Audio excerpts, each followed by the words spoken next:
Good morning, Uganda. Welcome back from that down memory lane session and giving you a good throwback Thursday. And speaking of Throwback Thursday, Cissy Winans' concert is today at Nogogo Cricket Oval, one of a lifetime concerts that you cannot afford to miss. But one other thing that you cannot miss, or you could not miss, is the fact that Kampala City is yellow.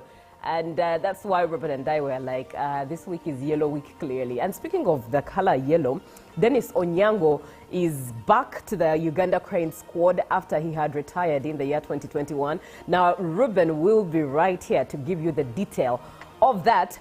But today is the last day of the NRM Delegates Conference.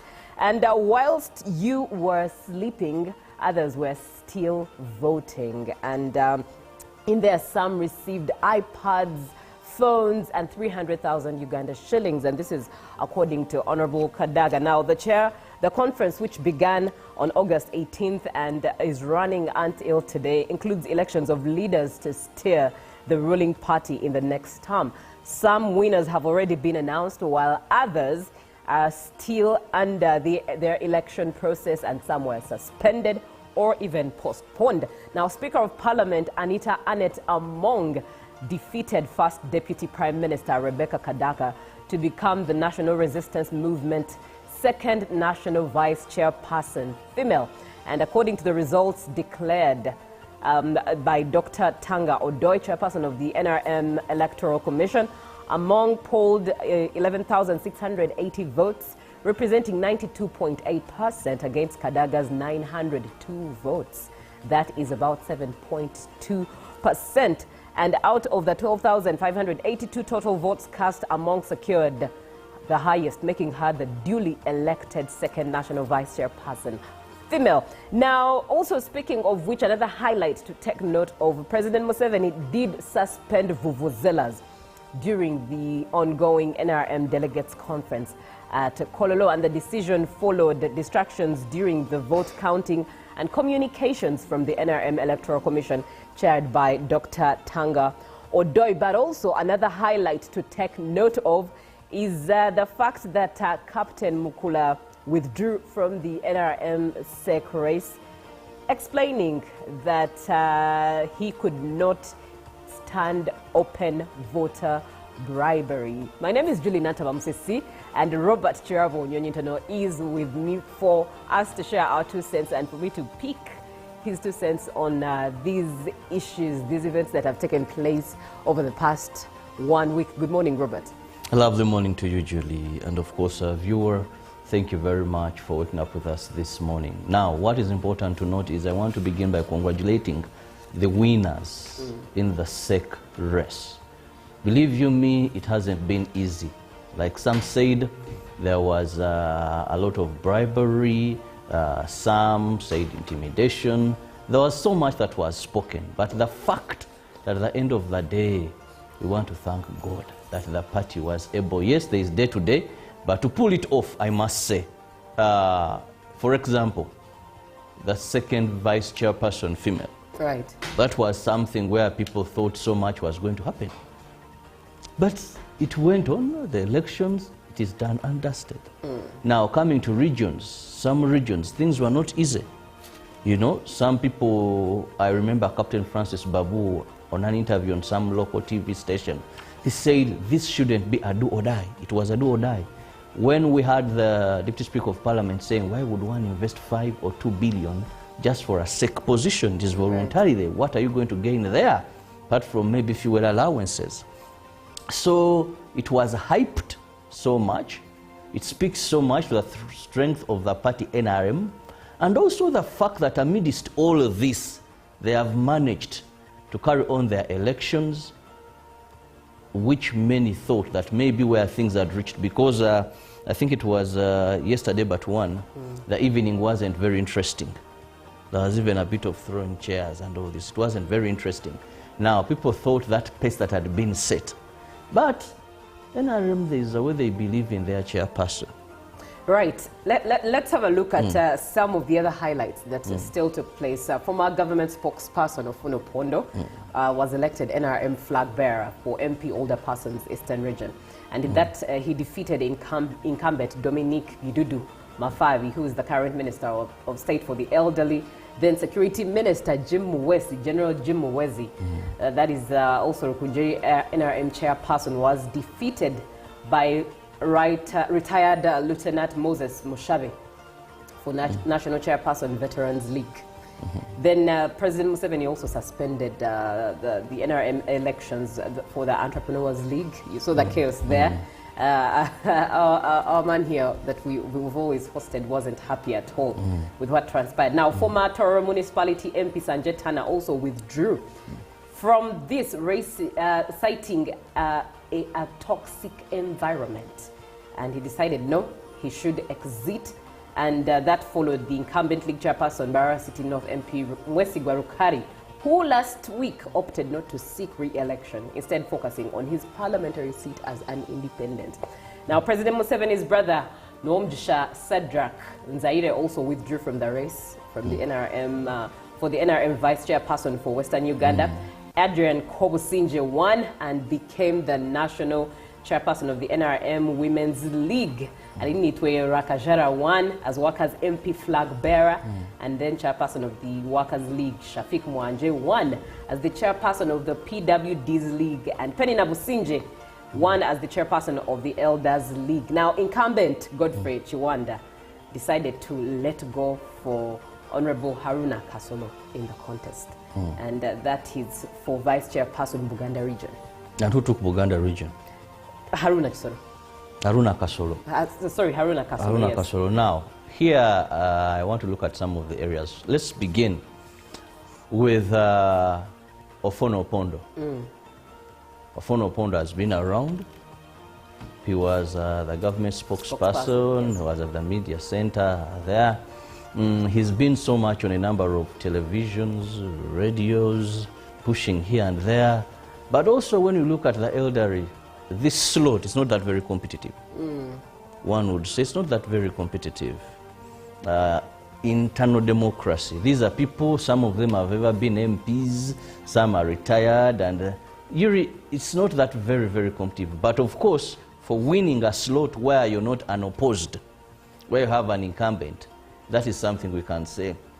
We just wish him the best. And one thing you must be very sure, I don't know why it has happened this way. Special interest groups, NRM, it is on record, has won them, has swept them. Now, there are high chances if you win on special interest groups. If you win, there are high chances that you're in parliament already. Right. Interesting. Is also coming back to Buganda here, the central. It was also competitive. Haruna Kasolo had so much. There was, I think, Sava something. There was engineer Joseph Sewava, Hakim Cheswa, and of course Honorable Chiwanda. Yes. Now, even to begin with, I think Honorable Kasolo put a better show. He had more people. That is one. He traversed, and I must say also had the funds compared to the rest. Because to be very honest, this election needed money. And I saw one senior member of the NRM complaining that they tell you, you don't have money. Did they come with money? Things have changed. We must accept today, politics is no longer for the poor in this country. Let's call a spade a spade. Let me tell you, Ugandans have crossed the red tape. You don't have money, don't bother us. You don't. Wow. So I guess that means we shall still have the same quality of politicians representing our ideas. No, where are you going to seek for a vote? Of money. And people are not expecting something from you. Anyways, even you watching us, someone comes to you, you speak your good words, you speak your vision, your whatever, but as long as there is nothing you're giving to the people, more so in such elections, right? Internal democracy. And clearly that states that we are still under the trenches, and we shall operate under the trenches for a very long time. Let's look at some of the winners. The results: NRM Delegates Conference. Salim Uhuru won Vice Chairperson Kampala Region. That was obvious. Yes, and Dennis Hamson Obua won Vice Chairperson Northern Region. Expected still. Jonad Asimwe one vice chairperson, Western region. Let me clap for that one. I must clap for Jana Dasimwe. Congratulations, my good friend. He had a tough time, right. I must say, because there were 11 in the race. That's where Anzaire, President Museveni's brother, whom he said is almost his son, pulled out. But also, I must say, he's done quite. I've not seen any candidate vying for a post who has had billboards like Janada Simo. He has. Huge billboards. So it was also an investment, and I want to congratulate him. Yes, it yielded success. Interesting. And indeed, as we've said, Haruna Cheyuneka Solo, one vice chairperson, Central Region. That was also expected. And Loki John Baptist, one vice chairperson, Karamoja Region. That I didn't follow so much, so right. I can't say who are there and all that. Right. Now, what do we have on the local scene, Robert? What more story can I start with? Away from the NRM. Right. Definitely it's the NRM. Now, President Yoweri Museveni has insisted on value addition as the way to go for Uganda compared to exporting raw materials for economic growth and development. Museveni said this will enable the country retain its upper middle income status with an economy of $500 billion. Franked by the First Lady, Janet Museveni, the President was speaking during the opening of the National Delegates Conference of the ruling National Resistance Movement, where he challenged party leaders to economically empower masses. This is how the President was received at Kololo Ceremonial Grounds in Kampala.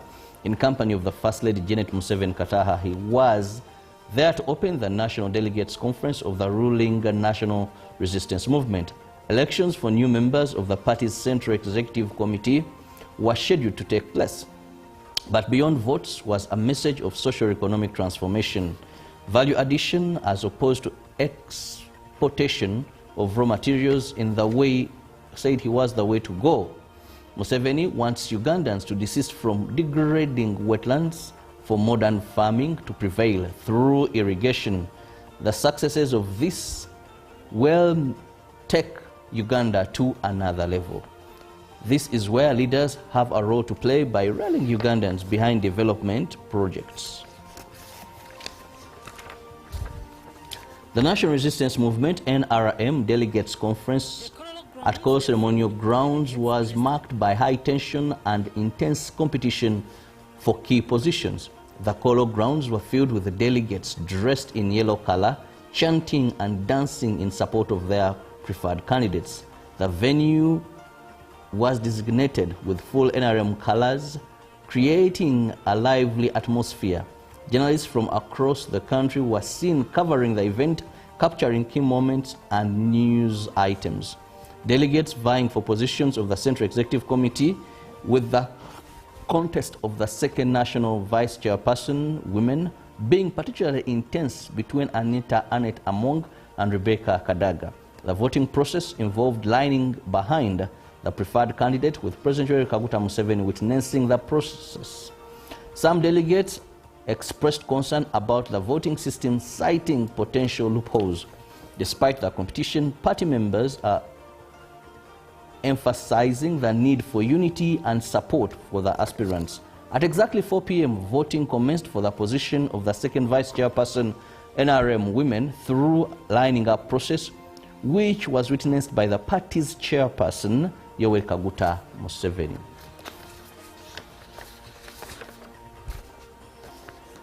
The voting exercise for the NRM's second national vice chairperson, female, put the Speaker of Parliament, Anita Among, ahead of her competitor, Rebecca Alitwala Kadaga. Although the results by then had not been declared, the NRM electoral chairperson told the people that the preliminary results showed that Anita Among was winning. The president and chairman of the party, Yoweri Kaguta Museveni, was present to witness this process. Vote casting and counting was coming to an end by press time in Kololo when the NRM Central Executive Committee members were voting. The controversial race between Kadaga and Annette Among was a tough one and brought a lot of heat. So far, Anita Among was winning most of the regions. Say, Teso, Ankole, Karamoja, West Nile, and Acholi plus Lango. Meanwhile, Captain Mike Mukula withdrew from the SEC Eastern Region chairmanship race at the ongoing voting exercise in Koro after all indicators showed that he was losing it out. Well, I'll now end issues of voting there. President Yoweri Kaguta Museveni has emphasized that every Ugandan worker has a right to remain safe and healthy at their workplaces. The president said employers and workers must remain vigilant by reporting workplace hazards in order to safeguard the safety of workers in Uganda. The president made the remarks yesterday afternoon in the speech read for him by the Prime Minister of Uganda, Robert Nabanja, at the ongoing International Vision Zero Africa Conference held at Speak Resort Munyonyo in Kampala. Well, that brings us to the end of our local stories this morning. Let's take a look at what Julie has for us on the international scene. You know, one thing I love about our Honorable Prime Minister, she is such a vibe.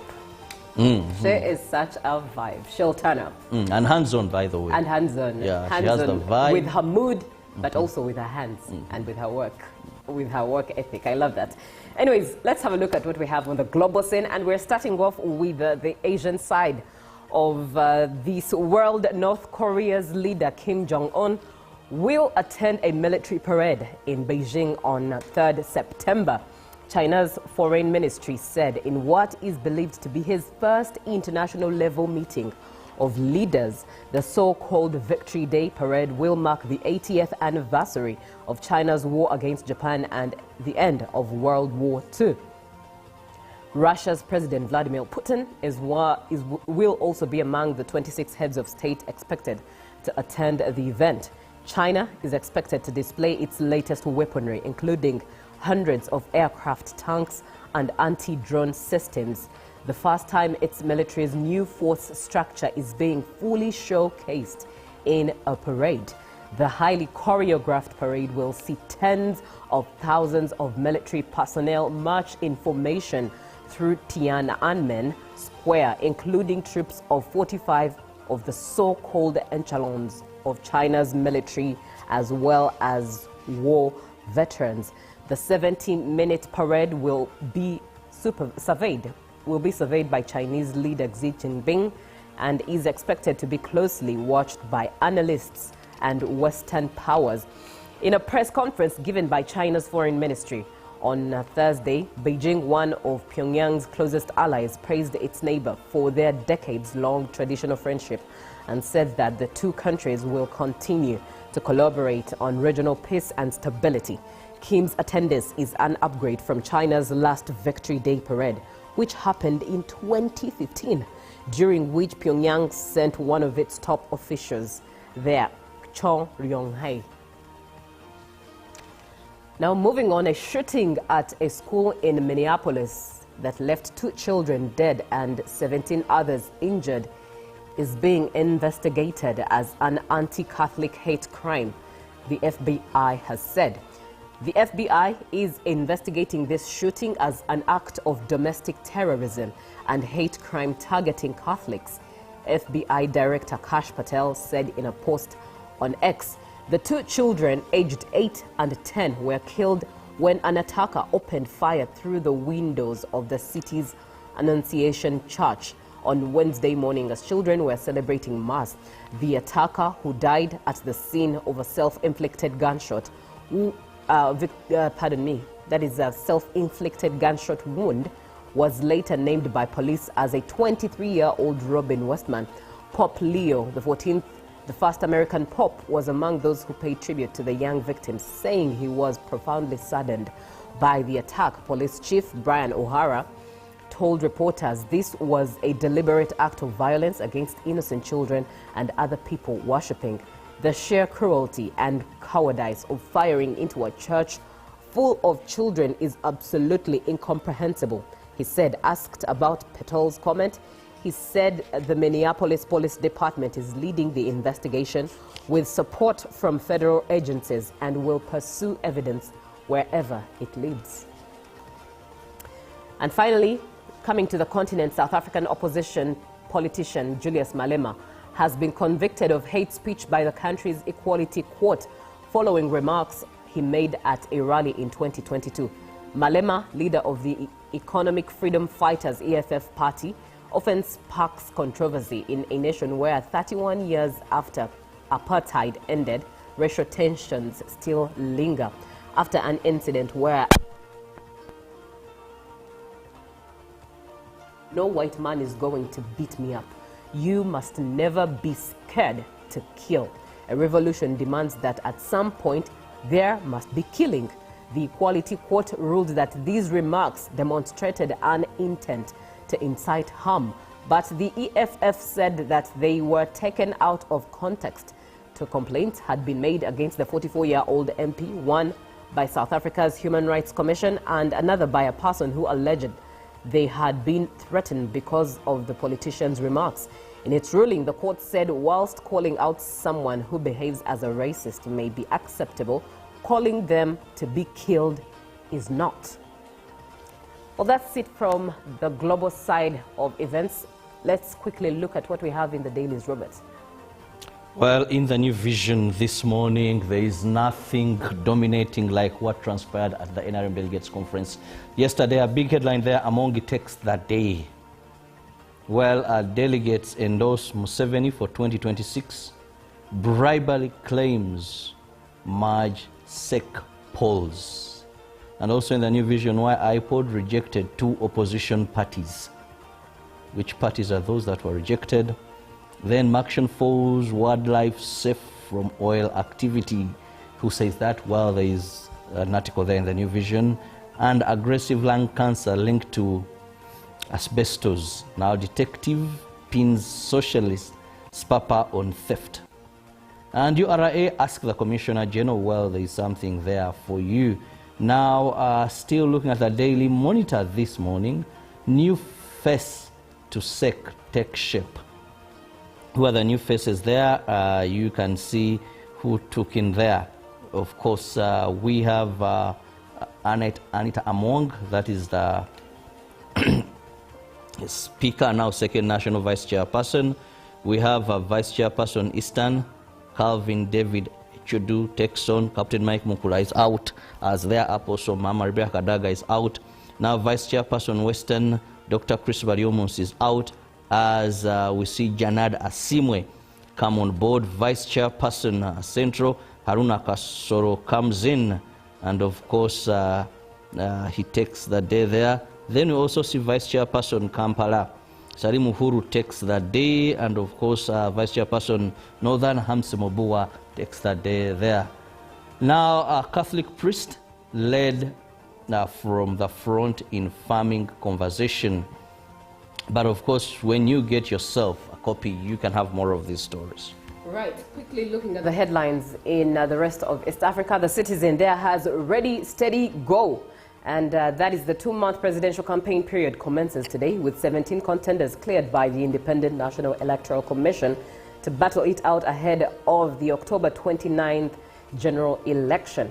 And in the other headline, that is in the Daily Nation in Kenya, new bid to amend the Constitution of Kenya. One of the 15th anniversary of the Constitution, politicians revived the campaign to amend the charter, rekindling previous failed attempts, including one fronted by the former government that was scuttled by Supreme Court. Well, those are the headlines that we have in other papers on the East African scene. Get yourself a copy to read more of what is in there. Let's have a short break with some music. Goodness of God, Sissy Winans, who is performing live in Kampala today at Lugogo Cricket Oval. VVIP tickets are already sold out, and what is left is VIP tickets, which are 150,000 Uganda shillings, and an ordinary ticket, which is 50,000 Uganda shillings. Make sure that you do not miss out on this concert. But for now, enjoy her music.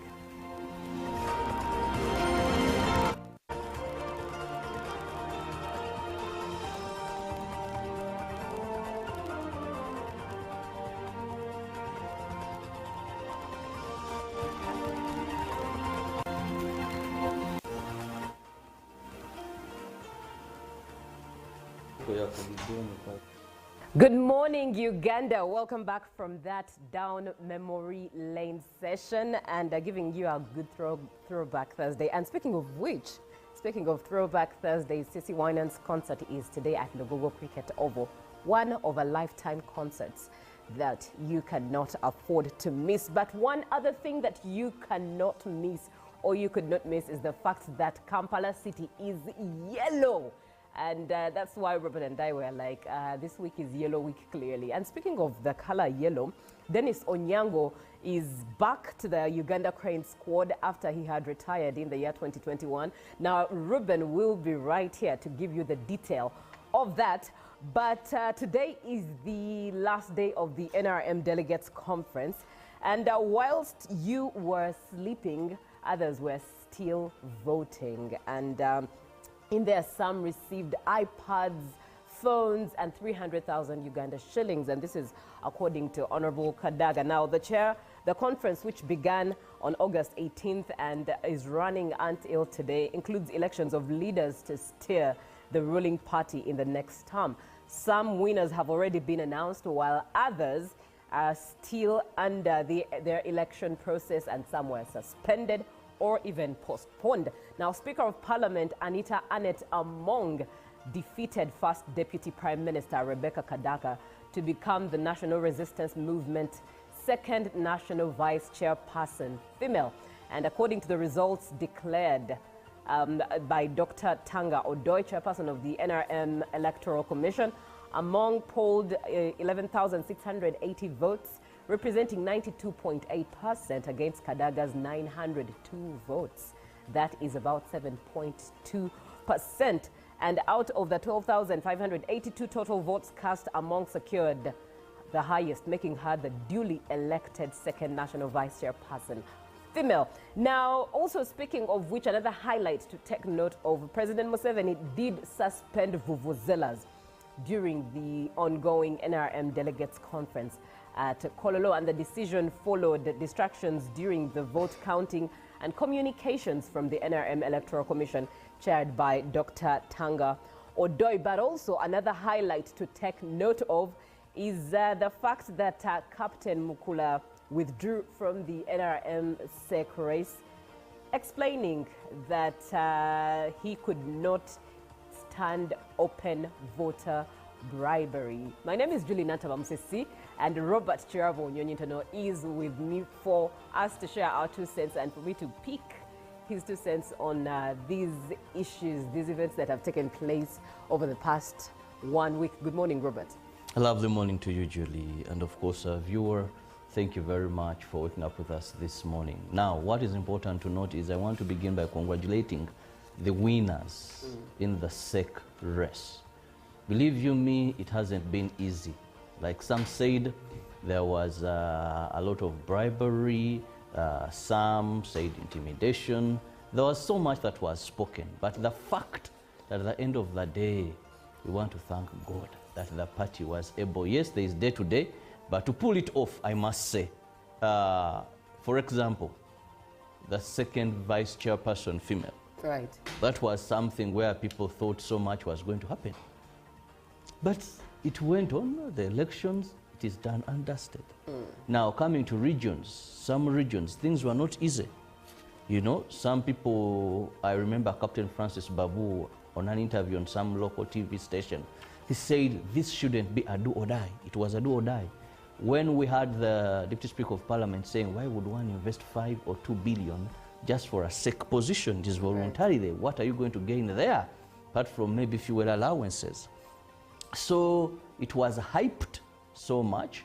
It speaks so much to the strength of the party NRM, and also the fact that amidst all of this, they have managed to carry on their elections, which many thought that maybe where things had reached, because I think it was yesterday but one, the evening wasn't very interesting. There was even a bit of throwing chairs and all this. It wasn't very interesting. Now, people thought that pace that had been set. But NRM, there is a way they believe in their chairperson. Right. Let's have a look at some of the other highlights that still took place. Former government spokesperson Ofuno Pondo was elected NRM flag bearer for MP Older Persons Eastern Region. And in that, he defeated incumbent Dominique Gidudu Mafavi, who is the current Minister of State for the Elderly. Then Security Minister General Jim Muwezi, that is also Rukujeri NRM chairperson, was defeated by retired Lieutenant Moses Mushabe for National Chairperson Veterans League. Then President Museveni also suspended the NRM elections for the Entrepreneurs League. You saw the chaos there. Our man here that we've always hosted wasn't happy at all with what transpired. Now, former Tororo Municipality MP Sanjay Tana also withdrew from this race, citing a toxic environment. And he decided no, he should exit. And that followed the incumbent league chairperson, Barra City North MP Mwesigwa Rukari, who last week opted not to seek re-election, instead focusing on his parliamentary seat as an independent. Now, President Museveni's brother, Noomjisha Sadrak Nzaire, also withdrew from the race from the NRM, for the NRM vice chairperson for Western Uganda. Adrian Kobusinje won and became the national chairperson of the NRM Women's League. Alinitwe Rakajara won as Workers MP flag bearer, and then chairperson of the Workers League, Shafik Mwanje, won as the chairperson of the PWD's League, and Penny Nabusinje won as the chairperson of the Elders League. Now, incumbent Godfrey Chiwanda decided to let go for Honorable Haruna Kasolo in the contest, and that is for vice chairperson Buganda region. And who took Buganda region? Haruna Kasolo. Haruna Kasolo. Sorry, Haruna Kasolo. Haruna yes. Kasolo. Now, here I want to look at some of the areas. Let's begin with Ofono Opondo. Ofono Opondo has been around. He was the government spokesperson, yes. Was at the media center there. He's been so much on a number of televisions, radios, pushing here and there. But also when you look at the elderly, this slot is not that very competitive. One would say it's not that very competitive. Internal democracy. These are people, some of them have ever been MPs, some are retired, and it's not that very, very competitive. But of course, for winning a slot where you're not unopposed, where you have an incumbent, that is something we can say.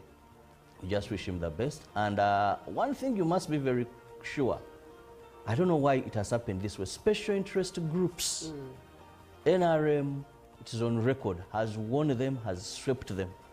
Now, there are high chances if you win on special interest groups.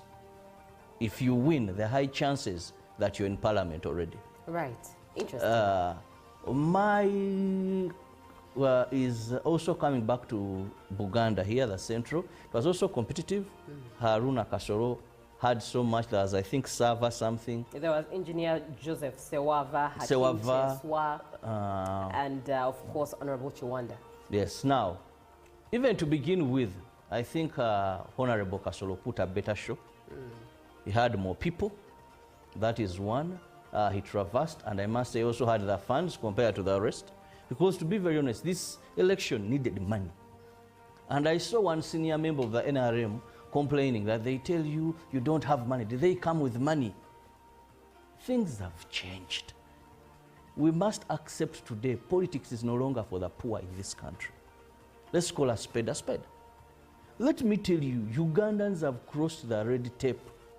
You don't have money, don't bother us. You don't have wow. So I guess that means we shall still have the same quality of politicians representing our ideas. No, where are you going to seek for a vote? Of money. And people are not expecting something from you. Anyways, even you watching us, someone comes to you, you speak your good words, you speak your vision, your whatever, but as long as there is nothing you're giving to the people, more so in such elections, right? Internal democracy. And clearly that states that we are still under the trenches, and we shall operate under the trenches for a very long time. Let's look at some of the winners. The results: NRM Delegates Conference. Salim Uhuru won Vice Chairperson Kampala Region. That was obvious. Yes, and that was obvious. Dennis Hamson Obua won Vice Chairperson Northern Region. Expected still. Jonad Asimwe one Vice Chairperson Western Region. Let me clap for that one. I must clap for Jana Dasimwe. Congratulations, my good friend. He had a tough time, Right. I must say, because there were 11 in the race. That's where Anzaire, President Yoweri Museveni's brother, whom he said is almost his son, pulled out. But also, I must say, he's done quite. I've not seen any candidate vying for agriculture sector, from government to extension workers, because most of our farmers, first and foremost, depending on rainfall-fed agriculture. We have almost 99 of our farmers depend on rainfall-fed agriculture. You cannot export meaningfully because you're not going to be able to have what we call consistency in meeting these contracts. Most of our farmers depend on seasons. Let me give you an example. And what I'm saying, the PS, Minister of Agriculture, Animal Husbandry, Fisheries, talked about this very well. That it is here in Uganda. You may tell them we need these tons of mangoes. Julie, we shall give you the mangoes for 3 months. Once the season is done, we cannot continue supplying the mangoes. Why? Because we depend on rainfall-fed agriculture. When drought comes, for us, we can't supply. So this farmer of ours in Uganda, who depends on rainfall-fed agriculture, Bambi, even if this person went on high scale, still, when there is no rain. So are they being empowered? So one, because we it need looks to promote irrigation. It looks like commercial farming is quite hefty. Yeah, commercial farming is when hefty. It comes to a cost. And if you look at a number of people who are in commercial farming, it involves investment. Right. I'm passionate, I do agriculture. But I want to tell you one of the things is agriculture, commercial agriculture means investment. So first, to the farmer in crops, we need to ensure that our farmers do not depend on rainfall-fed agriculture. They can plant in and out of season. Let me give you an example. We do tomatoes. I and one of my friends who is a pastor in Mitiana. But we were lucky that the land goes through a swamp. So I had to buy machinery early morning, and for us we plant in the dry season. That is when you get money in tomatoes, because once it begins to rain, everyone has, and they flood the market. The volume of this box called Pulai for Abalimi will reduce. One thing you are selling 800 will go to 200,000. Now, the irrigation mechanism we invested, you may look at these machines costing about 5M that work on the land we have. So that first you must, to be a farmer in business, you must fight depending on rain. 2, these farmers lack knowledge. They lack knowledge because for a farmer, you must know how to plant, what to plant, how to look after that crop. Then you must fight post-harvest losses. You must ensure what you produce has good shelf life. Now, the challenge we have here, our farmers, even if they have land, they don't have the knowledge. For them, they don't have the good seed, because for you to make money in farming, you must have the good seed. What is a good seed? It is that is resistant to pests and diseases. It is that grows very quickly. It is that gives you high yields. That's a GMO? No, it may not be a GMO. What makes it good? Various laboratories have developed. Right. Not GMO, not genetically modified, actually, because we do not even have most of those genetically, we fought them here, our bills and all that, not genetically modified. For example, go to Namuronge here, for the maize farmers. They have those varieties. For the cassava farmers, they have those varieties that are resistant. For tomatoes, they have those varieties that are resistant. Now, do our farmers have the seeds? If it is animals, they have the right breeds that grow very faster, put on weight, and give them the yields they want. If it's milk production, do they have the right milk production? Remember when His Excellency said he transformed Westerners during the Great Trek, he said these people were priding in so many cows, but giving them very little milk.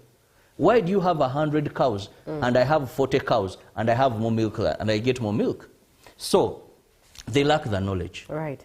But also, the biggest challenge that they also face, away from just lacking knowledge, is they lack the modern ways of doing things. And hope. I mean, though in modern agriculture, it doesn't require that big space give you big yields. You can grow on 10 acres and I'm doing 5, but we get the same bags of coffee at the end of the day. But still these farmers, the and whole, tell me, cultivating 5 acres, you know, these are challenges. That's why at one time, I think government had given tractors to some organizations, maybe circles, that if a tractor came and worked on your 10 acres today. But today they're also being faced with a modern challenge known as land grabbing. Julie, many farmers, and this government must address, if we are looking at commercial agriculture and unlocking our agro exports. This issue of grabbing and taking people's land has demoralized farmers. A person calls you and says, Robert, help me. My entire coffee plantation has been destroyed. Some people came at night, cut everything that there is. They were protected, right. Knocked our houses. So this land question has greatly, because we can only cultivate on land. Now, the poor people in cultivation, their land is being snatched day and night by the powerful. Someone comes on the area, buys 2 acres, then says, but who is my neighbor there? Who is my neighbor there? There's an old woman. Who is this? Then he makes a plan. He looks for some family member there, that. Then the old woman's land has been taken out. Right. So those are things that are hindering us. Right. Let's look at what untapped opportunities exist for Uganda's agro-export industry. And before we do that, just a reminder that we are looking at unlocking Uganda's agro-export potential. It's a conversation we're having, 0709602592. The real is what you're watching on Good Morning Uganda, and we're looking at that in particular. So Robert, yes, take us away. What untapped opportunities exist in Uganda's agro-export sector? One, the type that we are blessed. Right. We are one country in the world that has 2 rainy seasons. Now that alone is an opportunity for export. We have fertile soils. That alone is an opportunity that we have not tapped. You see, we've not used what we have to the best that we can get from it. The weather, the 2 seasons, and the fertile soils. Uganda, a big percentage of our land is cultivable. You can plant. It is Uganda where one will eat a mango and then throws the seed, and the following day there is a mango. Yeah. Jackfruit, kids are going to school the following day. Not many countries are blessed like that, with a huge chunk of their land being able to do that. 2, I want to tell you, many people have traveled. I don't speak this as a Ugandan, but there is magic in what is grown and produced in Uganda. True. When you eat a mango from Uganda, you can compare it to none. It has a taste. It has a taste. When you eat pineapples from Uganda, you can't compare them. They have a taste. They have a taste. They're not tasteless. When you eat matoke from Uganda and that of Brazil, you know, when you take our coffee and you just feel the aroma, there is some magic that is God-given to what is produced in Uganda.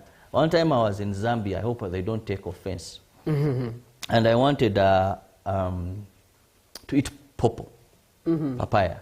Now I went to their supermarket, and when I looked at the size of their pawpaws, I asked the lady selling, "What are these?" She said, "From where I come from, our pawpaws, it is a pawpaw." When I cut and tasted the thing, what, it looked like an avocado? Very small. My money, I even felt, what is this? Very small, not delicious, you know. When another time I was in another country, I don't want to, for bilateral relations, let me leave the country, but of course far away from Africa. Now, when I tasted their pineapple, you see, however, even something, and even you feel your teeth are they are complaining at once, and you just have to. So, we have that potential as well. Now, we have the fact that our things can beat international markets.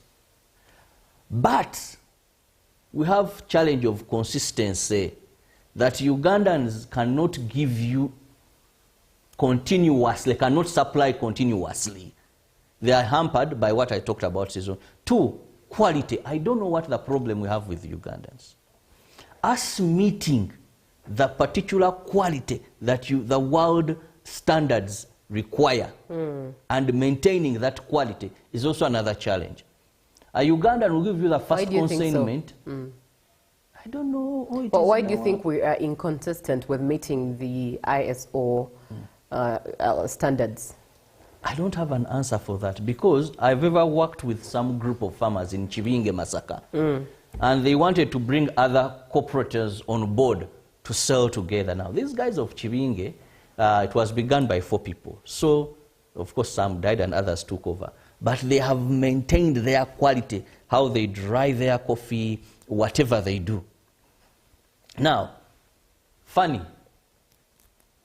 they tell others to help them to sell in bulk.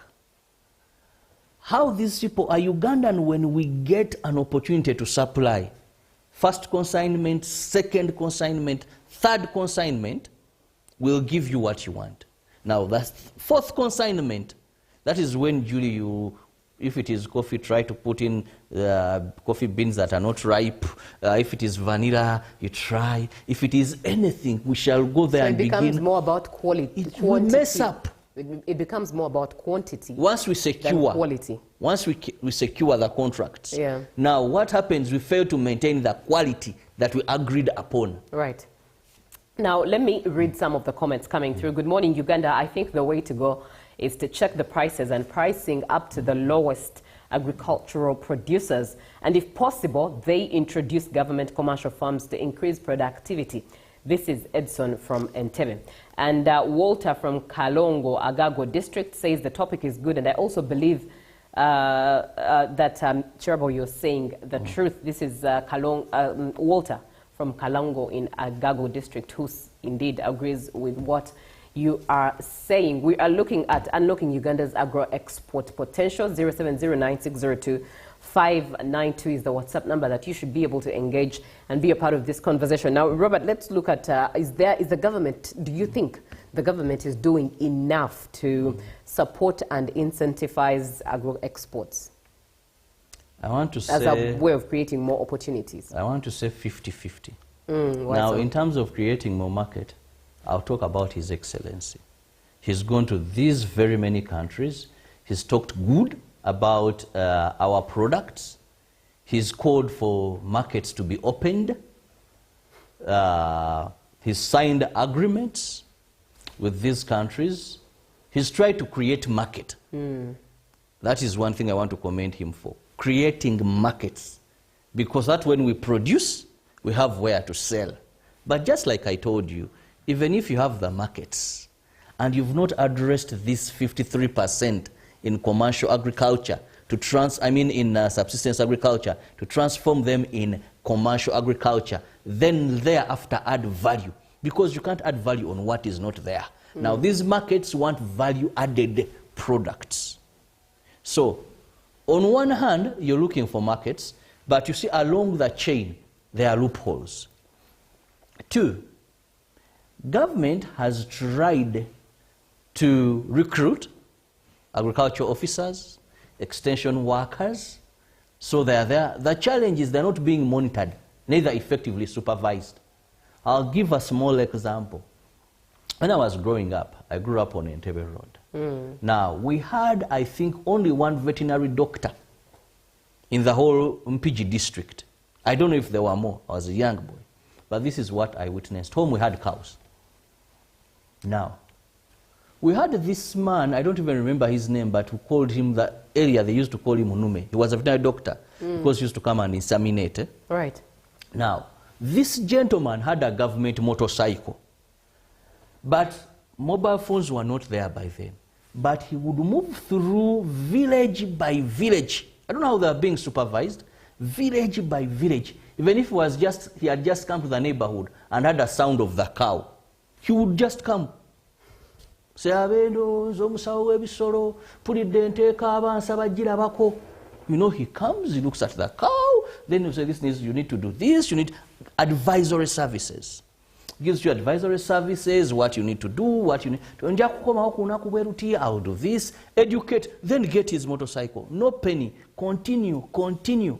You know, he would even note somewhere, I think it will be ready in this month for examination, I'll pass by, because they couldn't call. We knew he was on the road. You just go on the main road and you would make sure a day would not pass without you seeing him. We had this agricultural extension officer. You would be there and the person, you know, he takes your mother to the garden, to do this, you know, they were there. Today, even when you go to the farmers, they will tell you most of these by enough hotels, conference after conference, you don't know what they are conferencing and what they are doing. So the ordinary farmer is lacking information. So they will need to supervise government officers being paid to help the ordinary person. Right. Still more of your comments, indeed, as we begin to bring this to a close. And from what Robert has elaborated, it looks like we still have quite the paradox at our hands. We are doing a lot, but also not doing a lot at the same time. I am Kindon Onyang Mike from Moroto. We farmers in Karamoja lack knowledge, and we have no access to genuine seeds. Most seeds from Container Village are fake and do not give good yield. We are also worried about GMOs. Our agricultural extension workers are lazy and do not help rural farmers. We want the government to promote exchange visits so that we learn from well-performing farmers. This is Mike Kidong Onyang from Moroto. And good morning, UBC. Good morning, Julie and Robert. Thank you for the program. It's Isaac Wanzala Aizo in West Nile. Robert has talked about every challenge hindering unlocking Uganda's agro-export potential, but he has forgotten the poor infrastructures like roads in deep villages there, which makes transportation of some of these products difficult and low value of currency in the market. Thank you, Isaac, for coming through. And yeah, I think that's what we have Julie, at our hands. one of the things we must note, that we've still failed to transform this way in subsistence agriculture to even what we are priding in today, right? The exports. These are the, is it Kanyera farms? These are people who have. These things are, the people exporting agricultural produce are people who have. The rich retired people retired are the ones that are doing, but how do we transform? I think the first thing, even before we talk of export, how do we get these people from subsistence to commercial agriculture? Now, when we have bulk, that is when you can add value. When you add value, that is when you look for the markets outside Uganda. Right. Now, when you look for those markets, these people will know that I produce my produce. So, and the best way to do this, I want to urge farmers, form cooperatives. Form cooperatives so that you can have the trainings, so that you can market in bulk, you bring together, market together, you know, even when you're buying these pesticides, acaricides, all these things, you can buy together, and there's always a big room to share wisdom. But we still have a very long way to go as a country as far as unlocking Uganda's potential in terms of agro-exports. Right, indeed. Like I said, we have a paradox at our hands. There's a lot we are seemingly doing as a country, and then there's a lot that we are not doing, which doesn't yield result at the end of the day. I'm reminded of a gentleman we usually host here, Engineer Moses. He's a model farmer, Engineer Moses Kaziwe. I think he's one of the solutions to. But if you look at him, he's also a rich man. Yes, yes. Who was doing something else, then But when it comes to model agriculture. farming, he's one person who can help farmers, like one who came through from Karamoja, to help at least show an example here and there. And as solutions come along the way. Well, that's it from The Real this morning. Good morning, Uganda. Up next is JMU Tourism Express. We have business, we have the agenda. So stick around, as well as sports is on the menu for you. Good morning, Uganda.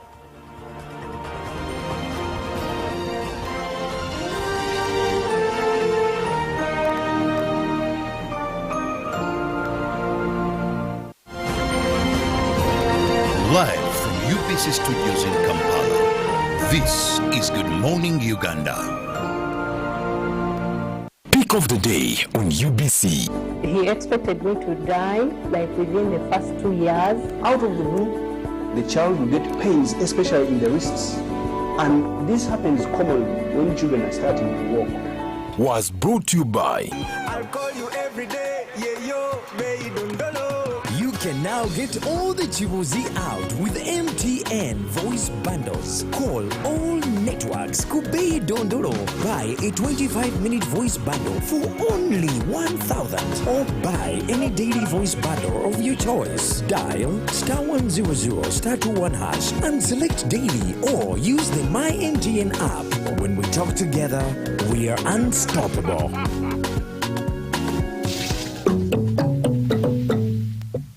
Taxation is a bit complicated, and the only way to demystify it and make it as easy to understand and to comply with is through engagement. Is there a limit to the number of cars a returning citizen is bringing into Uganda? Who has paid the excise duty on this water is not the supermarket which has sold you this bottle at 1,000. It's not the business, it is the man who is going to drink this water. We strongly believe that it will only be through such constructive engagement that we'll be able to broaden our tax base and build our country together. Buza Kamiso now. Now you can get direct answers. Send your tax-related questions via WhatsApp or SMS to 0790-141-887 and the Commissioner General of URA, John Musinguzi, will personally address them. Tune in to UBC News Tonight every Monday and Wednesday for expert insights and clear explanations. Buza Commissioner. My friend Baka was found to be positive for Mpox at his old age. He needs our prayers. By the way, Timo, did you know that Mpox-related deaths occur among people with underlying conditions like HIV/AIDS, diabetes, malnutrition, and other old age-related illnesses? Of late, I've not been following Mpox issues. I thought it wasn't that serious. So, are you saying that as long as one has any underlying condition and feels unwell, just run to the hospital? Yes! You do not have to wait. If you have any of the signs and symptoms like a body rash, a fever, headache, and body weakness, visit your nearest health facility immediately. We do not have to take any chances, my brother. We need to immediately inform our peers in the club to be careful. You see, with Mpox, the magic is in getting treatment early. Those who have suffered severe disease, they wasted a lot of time either treating themselves or ignoring the disease. Save your life. Seek treatment early. Only from professional health workers whenever you feel unwell. For more information about Mpox, call the Ministry of Health toll-free line on 0800 1066 or send a free SMS to YouReport on 8500. This message is brought to you by the Ministry of Health Uganda with support from UNICEF, WHO, and its partners. Hello, Kampala, Uganda. In response to the national call of strengthening the traffic security, Good Products Group HGO brand has officially launched the Rider Selection Campaign. Registration is now open. Visit www.riders.hgo.com. Complete your registration now for a chance to win exciting prizes including motorcycles, exclusive HGO gift boxes, and official rider vests, all while promoting safe riding awareness. This is how to participate. Pay the registration fee, invite 3 friends to form a team of 4, and your registration fee will instantly be refunded. Begin your journey of honor today. Don't miss this opportunity. Join the challenge, promote road safety, and become a pioneer rider. For details, visit the official Good Products website at www.hgo.com or call toll-free 0800-335-555 or visit our offices at Kingdom Kampala 3rd floor to register now and win prizes worth millions. Live from UBC Studios in Kampala, this is Good Morning Uganda.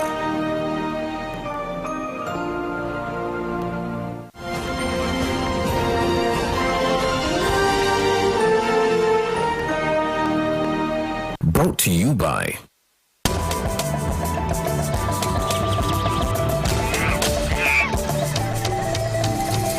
Uniquely Ours. Explore Uganda.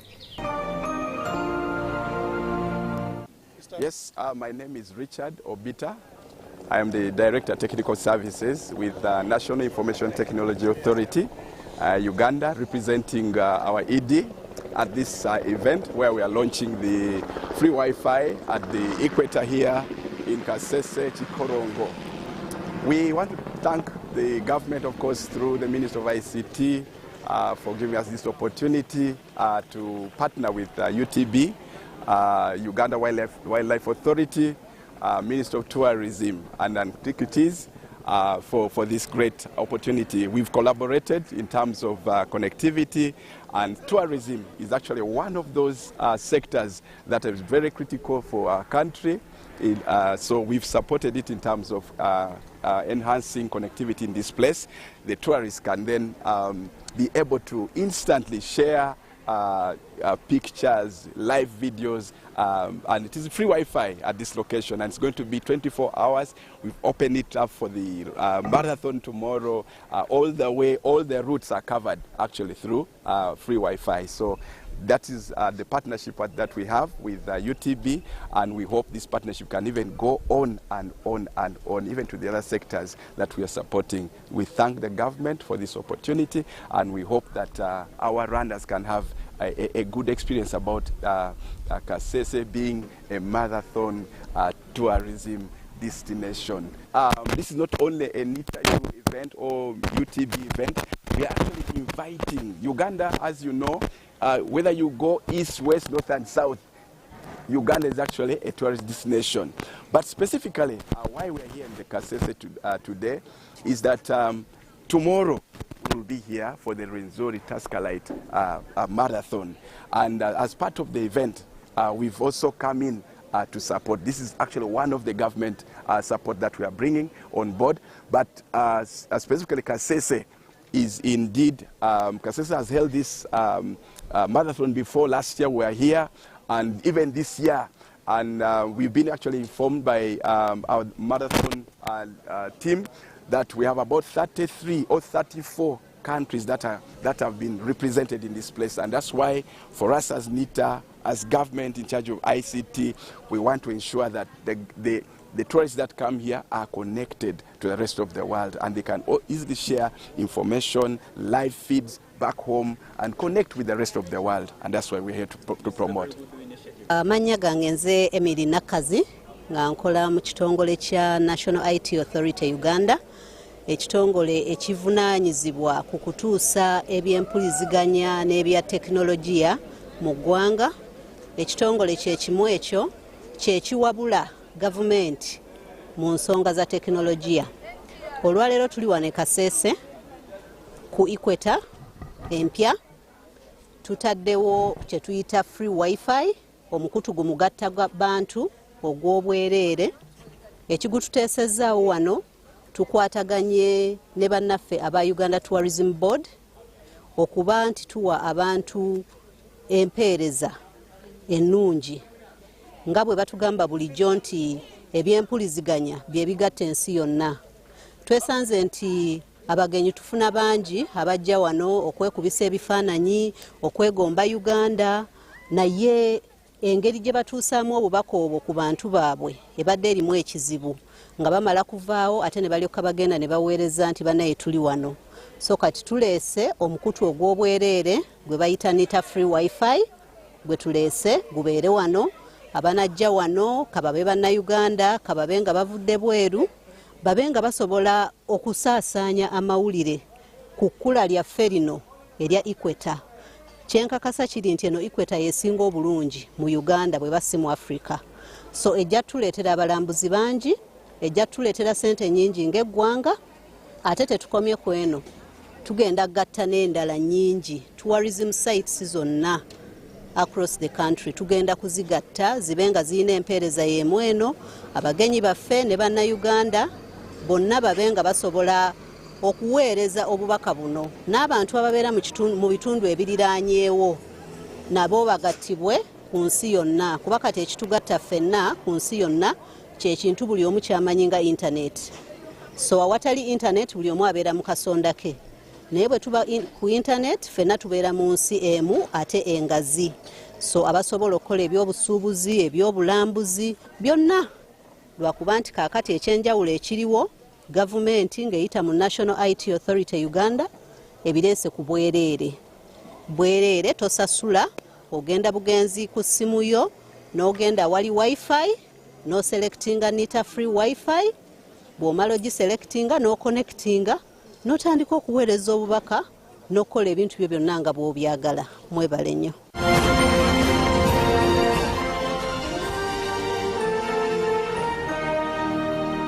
Brought to you by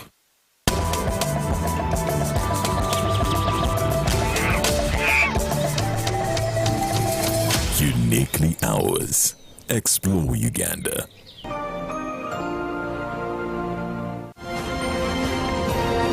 Live from UBC Studios in Kampala, this is Good Morning Uganda.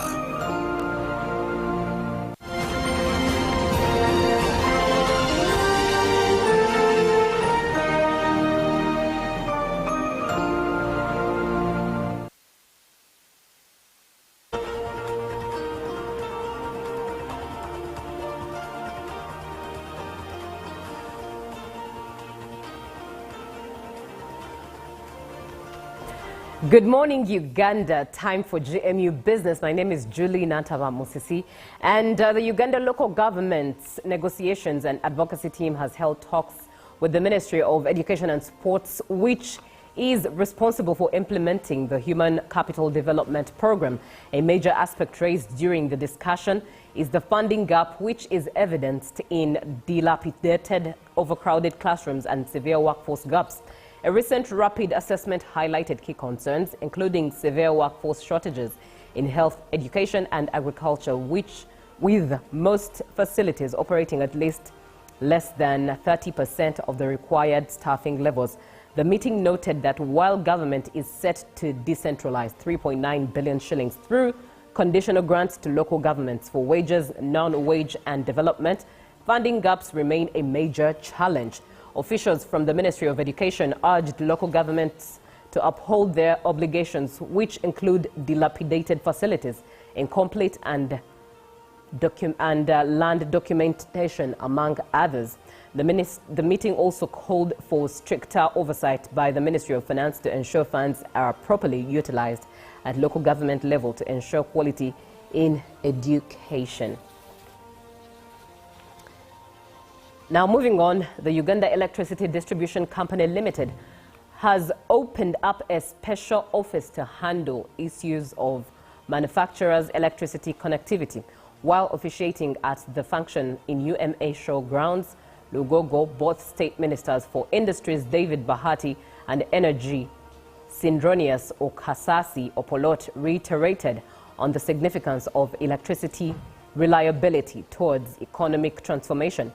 The opened Electricity Extension Handling Office at Uganda Manufacturers Association's showground in Lugogo by Uganda Electricity Distribution Company Limited, that is UEDCL, intends to handle issues of bulk power purchase and connectivity. The 28% contribution of the manufacturers to the national GDP is critical, and Trade Minister seeks to partner with that of energy to achieve issues of affordability and access.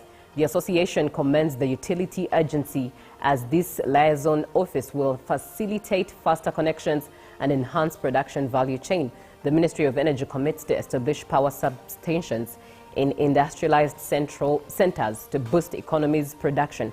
The Ministry of Energy has revealed cabinet resolution on introducing a law enforcing the inefficiency of electricity. The utility company spent the day dialoguing with manufacturers, collecting ideas pertaining electricity supply stability, reliability, and prices, all geared towards production. Well, now let's have a look at what we have in the forex rates as of yesterday, 27th August 2025. The dollar was opening at 3,551.68 and sold in at 3,561.68, and by midday it had dropped to 3,551.45 and selling at 3,561.45, closed in at a drop of 3,551.05 and selling at 3,561.05. The British pound closed in at 4,777.93 and was selling at 4,791.39. The euro closed in at 4,126.14 and was selling at 4,137.76.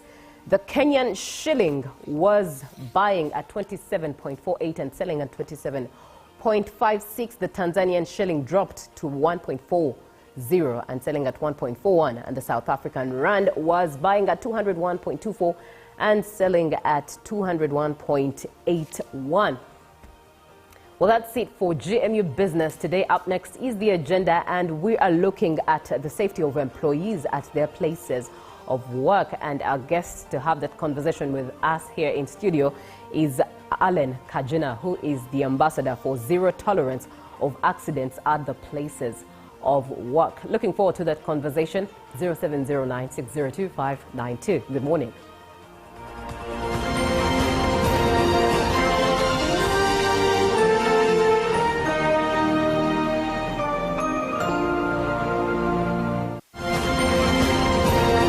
Live from UBC Studios in Kampala, this is Good Morning Uganda.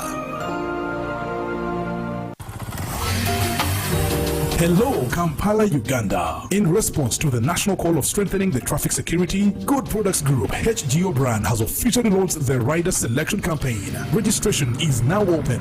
Visit www.riders.hgo.com. Complete your registration now for a chance to win exciting prizes including motorcycles, exclusive HGO gift boxes, and official rider vests, all while promoting safe riding awareness. This is how to participate. Pay the registration fee, invite 3 friends to form a team of 4, and your registration fee will instantly be refunded. Begin your journey of honor today. Don't miss this opportunity. Join the challenge, promote road safety, and become a pioneer rider. For details, visit the official Good Products website at www.hgo.com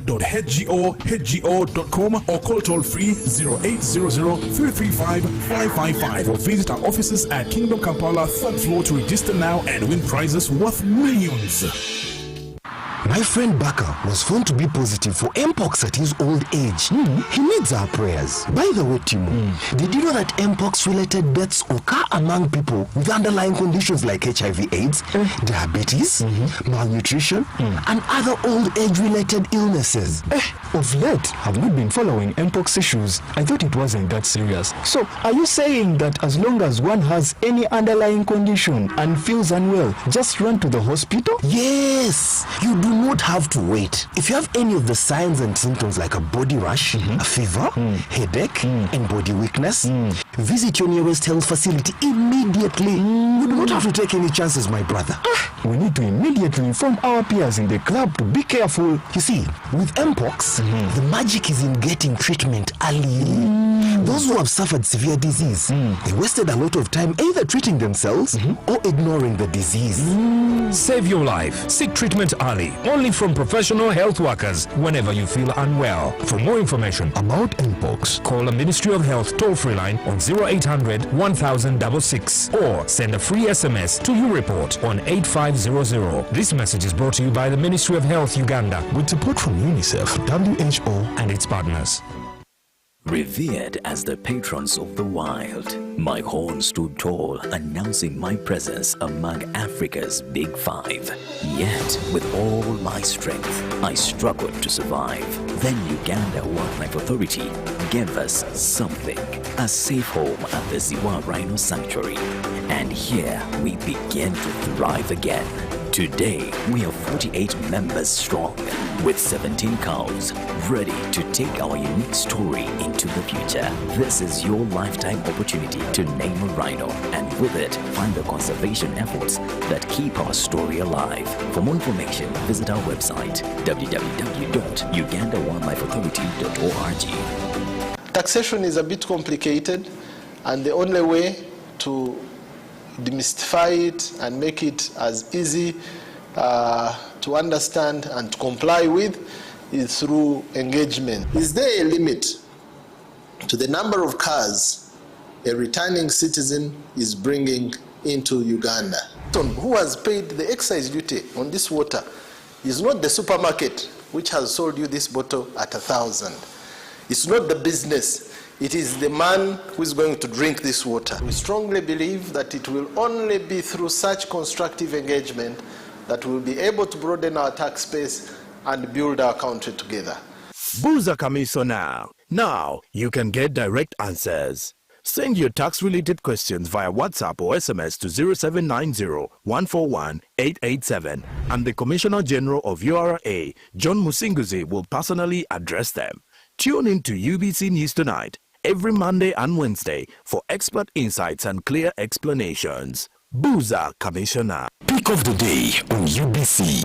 He expected me to die like within the first 2 years. Out of the womb, the child will get pains, especially in the wrists. And this happens commonly when children are starting to walk. Was brought to you by I'll call you every day, yeah yo, baby dondolo. You can now get all the Chibuzi out with MTN voice bundles. Call all networks Kubei Dondoro. Buy a 25-minute voice bundle for only 1,000, or buy any daily voice bundle of your choice. Dial *100 *21 hash and select daily, or use the My MTN app. When we talk together, we are unstoppable.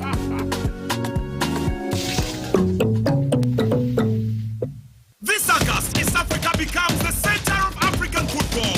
CHAN 2024 is here, and it's bigger than ever. 3 proud nations, Kenya, Tanzania, and Uganda, united by football, passion, and power. From the first whistle to the final roar, 35 thrilling matches, live only on UBC TV and radio stations. Wherever you are in Uganda, from the city to the village, UBC brings CHAN 2024 to your screen and your radio. August 2nd to August 30th, it's football like never before. 1 tournament, 1 region, 1 heartbeat.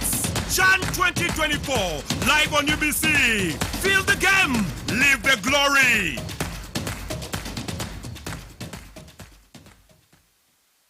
Across Uganda, the parish development model is paving the way for prosperity, helping families transform their lives through strategic farming practices, like the 4-acre model. In our Chiwaro of 1996, we said first acre, put coffee. Second acre, fruits. The third acre, you put pasture for dairy cows. The fourth acre, for food, cassava.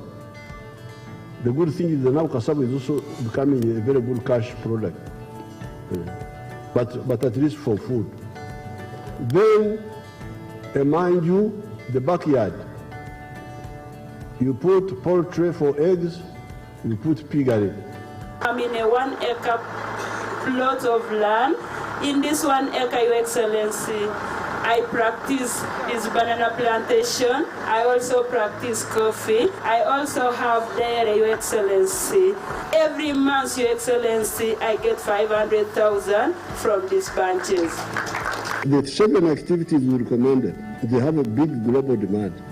We have 10,000 Nile tilapia fish and 10,000 African catfish. And when we sell our 10,000 tilapia, we get in one harvest 20 million shillings. Fruits, especially capsule, which is cold, can do very high value crops like apples. And then finally, those who are near the wetlands, like the ones in the Bukit who are wasting the wetlands, they should do fish farming, not in the center of the swamp, but at the edge of the swamp. From coffee farms to fish ponds, the 4-acre model is empowering Ugandans to transform their lives. The parish development model is your pathway to wealth creation. This message is brought to you by the Ministry of ICT and National Guidance. In a nation hungry for truth, a world where every story matters, there exists a beacon of trust and reliability. For decades, they've been our voice and our window to the world, holding the mirror of our history. With 4 TV stations and 11 radio channels spanning 27 languages, they stand as guardians of information, defenders of truth. With Mascari Heritage Advantage, they uphold every citizen's right to reliable and free information.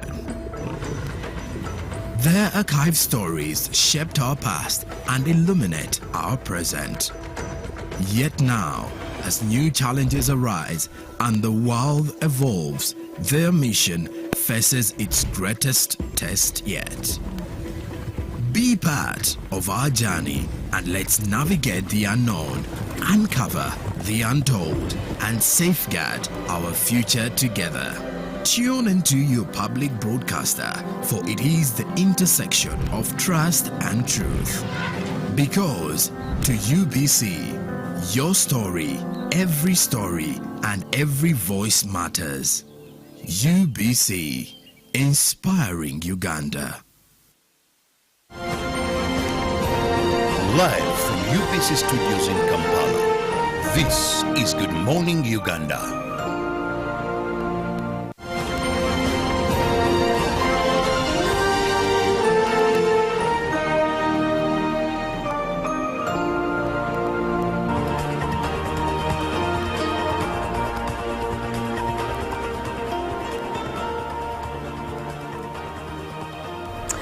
Good morning, Uganda. Thank you so much for always choosing UBC TV. My name is Julie Nantaba Musisi, and like I said, we would be talking about safety of employees at the places of work. Now, President Yoweri Kaguta Museveni emphasized that every Ugandan worker has a right to remain safe and healthy at their places of work. And the president said that employers and workers must remain vigilant by reporting workplace hazards in order to safeguard the safety of workers in Uganda. The president made these remarks in a speech read for him by the Prime Minister of Uganda, Robin Nabanja, at an opening session of the International Vision Zero Africa Conference held at Speak Resort Munyonyo in Kampala. Now, to delve deeper into that conversation with us is Alan Kajina, who is the ambassador for zero tolerance of accidents at the places of work. Good morning, ma'am.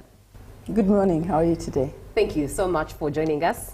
And let's start off with what the Vision Zero means, what that concept means, and its significance altogether. Okay, so Vision Zero really is a campaign or a global movement to promote safety and health in the workplace. Because the reason you go to work as an employee is to earn an income, right, but your employer is to increase your productivity and basically get increased profit or increased productivity. So the interplay between the workplace and the employee or the worker is so important in order to realize the aspirations of the employer. And so in many places you find that the safety and health of the worker is not priority. And as a result, you have accidents, you have mental health issues, you have other physical health issues, and productivity goes down. So promoting safety of your workers, promoting health of your workers is one way of increasing your productivity, but also improving the dignity of the workplace. Right. Yes. Is there a role the employees have to play in this? Oh, yes, definitely. You know, safety and health is basically your concern. It's your life. So you're the primary customer of your own life. You're the primary client. And so it is really the work, what the employer does is facilitate a good working environment. But the responsibility is always yours as a worker.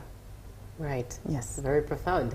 I am thinking of all these examples we keep on hearing of overworking hours, or probably you're sick but you can't call in sick, you have to work anyways, you have to turn up and produce at whatever cost. That's a food for thought for you who's an employee at your place of work. Let's look at you being the ambassador for zero tolerance of accidents at the places of work. What inspired you to become an ambassador? Well, I was actually asked. I was invited to this role by the Ministry of Gender, Labour and Social Development. But I have to say also that it was personally a major concern for myself in my previous docket as a worker and as the Executive Director of Uganda National Roads Authority. Naturally, the work that road construction engages in is hazardous. You're dealing with earth-moving equipment, you're working in dust, in swamps, in a lot of difficult environments to work in. So as a requirement, every contractor was required to have safety measures. The designs of the roads were had to incorporate a safety component, but also our staff in our offices, we needed to make sure that in order for them to be productive, they did not need to have concerns about their health and their safety. So that for me was the birthplace of this drive or of this concern for occupational health and safety in the workplace. And because it's where I came from, I suspect that's why Ministry of Gender looked for me. Right. Yes. It was quite easy to connect. It was a natural flow. Yes. 0709602592. We are looking at the safety of employees at the places of work. And that number is the best way for you to send a WhatsApp text message so that we are able to share your opinion or ask your question for Alan Kajuna to speak into it. Let's look at some of the priority challenges you're looking at and you hope to address while dealing with the zero tolerance, vision for zero tolerance at the places of work. Yeah, so most of the challenges encountered are basically the mindset of the leadership of the institutions or the workplaces, industries, that safety and health are not a priority. You can tell that from the investment that is put in that component. And so a worker comes to work without assurance that my back is protected, that I can go home tonight, that my family will see their father or their mother. Right. And so the lack of a high profile attention to safety and health, I think, is one of the biggest challenges. A number of industries, manufacturing, the conditions are actually quite unsafe. When you walk through, for example, the workplace, the assembly lines, the manufacturing industry, you look at workers and they're not protected. You know, wearing safety gear. In many places, you don't even find fire extinguishers. You don't find an exit route in case there is a danger. Outbreak, yes. You find them working very long hours in very polluted areas. So these conditions exist, and we tend to accept them and live with them like it's unexpected. The other one is that the enforcement standards. You know, if you do not enforce anything, it tends to get accepted as that's all right. And enforcement helps raise awareness about the do's and the don'ts. And then the money. When we make our budgets for funding in government, or when a company, for example, prepares its annual budget, if you look at the safety and health component, it's very small. It's like a good to have, but not urgent. Yes. So when cuts come, that's where you cut first. And those are the bigger challenges. But when you look at the mental well-being, for example, of the people, they may show up at work that mentally they're not there. And so these matters, if they don't come to the forefront, you will see it in the numbers at the end of the month. You will begin to wonder, why is my productivity low? Why are my people grumbling and unhappy? Why is there absenteeism? Perhaps if you looked to how they are treated, you might find the answer. Right. Yes. Recently, we hosted a consultant in regards to workplace safety, and he talked about something that I rarely hear of, and that is something to do with, I think, work safety audit. Yes.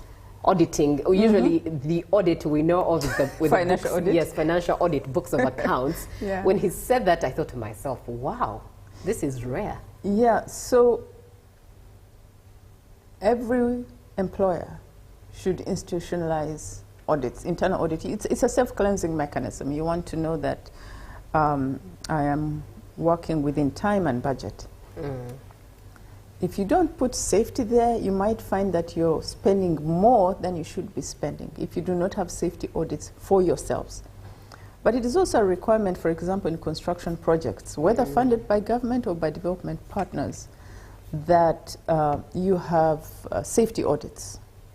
I don't know if we have health audits, I'm not very sure, but I know that safety audits are a requirement and they're part of the contract. And especially if the project is funded by development partners, money coming from outside, it's coming from taxpayers in another country, and they want to know that their money is well spent. Right. So this becomes a component. So institutionalized audits.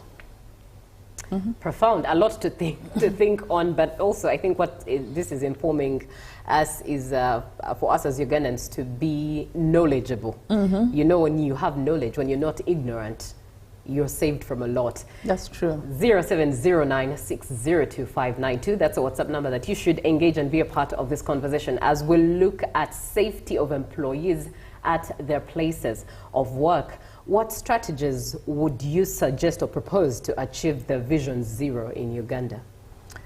One, I think primary, the most important one right now is increasing awareness, sensitizing employers, sensitizing workers on their rights and obligations to go home safe in the evenings after work. Just raise the body of knowledge about safety and health. The second one is actually make it a requirement that you have these measures as part of your strategic planning, whether private or public. And then one that you raised yourself. Make sure that there's enforcement and audit. Enforcement following audits. If you don't enforce it, it doesn't get done. True, true. Now let's look at the stakeholders. Which key stakeholders have a role to play in the promotion of Vision Zero? Oh, there are several. It's a large ecosystem. Government under the Ministry of Gender, under the Ministry of Works, and really every department of government have a responsibility in occupational health and safety. But the home for occupational health and safety is the Ministry of Gender.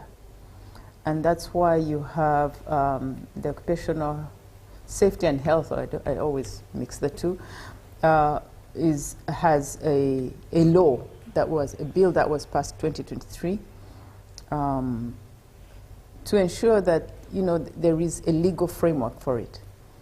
Then you have the employers. Every employer, irrespective of where you are. Then you have civil society.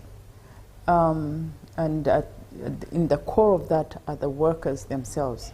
So I think every platform available should be used to promote the safety and health of its people, so that, you know,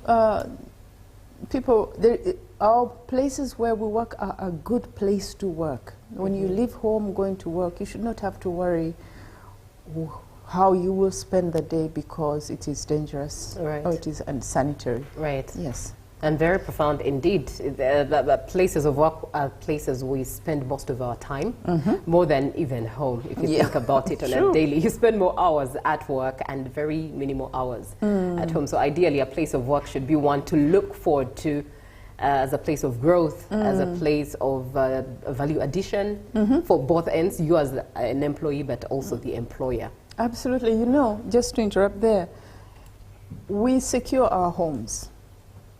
We build big walls around them, we keep our homes clean, but you're going to spend there, as an employee, you're going to spend there perhaps from 7 in the evening or 6 in the evening until morning. Most of that time you're asleep. Yeah.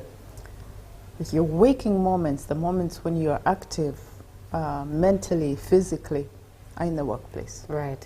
And that's where you should actually secure more than you would even secure your home, because you're spending your time there. Right. So Yeah, I mean, just to buttress your point. For real. And now that you say that, I'm also reminded of those little foxes in the places of work. Many times people have rather trivial questions as to like, why should I clean my place of work? It's a work station, not my home. But if you say that, it makes a lot of sense. Absolutely. That your place of work should be as tidy as well. You're going to spend a lot of time there. People who abuse their workplaces have a tenant mentality, not a landlord, not an ownership or landlord mentality. Right. If you own your workplace, if you're going to make it, if you're going to spend hours there, make it beautiful, make it comfortable, make it worth spending your time there. Don't abuse your workplace. Food for thought. Let me engage a couple of your comments. Hi, I applaud Madam Allen Kajina's efforts on safety. The ministry lags in implementation. In occupational health and safety, I'm still waiting on my certificate. House officers, I direct reports to CEOs to emphasize safety. Households a lucrative career. Nebosh Osha. I hope I'm understanding what you typed, but at least for what we understand, let Madam Allen Kajina speak into it. He applauds your efforts, but the ministry lags in implementation, especially in occupational health and safety, and he's still waiting on his own certificate. Yeah, I think it's also because we tend to delegate our well-being to government. Really, well-being is your responsibility, and a certificate will give you a piece of paper, but the substance of your well-being is your responsibility. The Ministry of Gender, like a number of government ministries, require substantial funding to meet all its obligations, including manpower and financing. And because of competing demands, most ministries may not be able to give you the service you require at the time that you require it. That's why I think the engagement in occupational safety and health should go beyond the responsibility of government, but involve the entire community, involve all the stakeholders, and involve the person themselves, the worker. Right. Psychologically tortured by working under someone who is below me by rank 4. Over 4 years, I'm in U3, she is in U4. Health department. I hope I will be protected. This is speaking into psychological torture. What would you speak into this? Yeah, they're talking about the responsibility of employers to make sure that the employees feel mentally safe, secure, and threatened. Yes. And this is all about leadership. You know, if you have a leadership who is threatened, they tend to threaten. Yes. Profound. If you're weak, you don't want to be the weak one as a leader. You want everybody else to fall below you. So perhaps it's a leadership issue this person is dealing with, and it's the responsibility of whoever owns that workspace to make sure that there is capacity building in leadership. Because when leaders own a campaign, it flows easily through the ranks. When leaders are disconnected or don't look at matters like this as important, nobody else in the institution is going to look at it as important. So it sounds to me like it's a leadership matter. Could she do anything outside her leadership? The law, is there possibility for the law to help? Or it ends up risking her job? I don't want to foment discontent and riots. I hear you. Yeah, but staff must have staff representation. Right. Every institution must have staff representation. I know the Ministry of Gender has been encouraging staff unions. They are workers' representatives. In places where you don't have unions, have councils, have workers represent their matters to leadership. Not in a confrontational way, but in cooperation. And I've been privileged to work in government for quite a while, and in the institutions I worked in, we made sure as leadership that workers had representation. There was always a workers' council, and these matters filter in through workers' councils to to leadership, and you must pay attention to them if you want a happy working force. That's true. That's true. Thank you for the presentation. Thanks to Alan, who has become a good ambassador of safety. I think safety has to be taken down to all places of work, like NGOs, hardware shops as well. These places need serious trainings. This is Enoch Kasumali in Kasese. Good morning, Julie. There are a lot of employees quiet about the issue, this due to safety for their job security. How do you plan on helping them talk rather than keep in fear?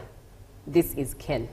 So Ken, what we're doing as part of this initiative, the Vision Zero Uganda, is to encourage and to promote the message or the campaign across the country for the next 2 years that Uganda, we are hosting this major conference, and so Uganda has this 2-year opportunity to get global, international, regional and international recognition by the initiatives we put in place to protect workers.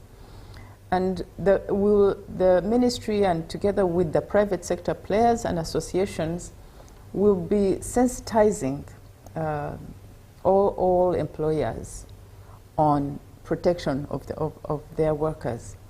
But we'll also be doing inspections together with the ministry, because the ministry is responsible for inspecting workplaces to make sure that standards are kept.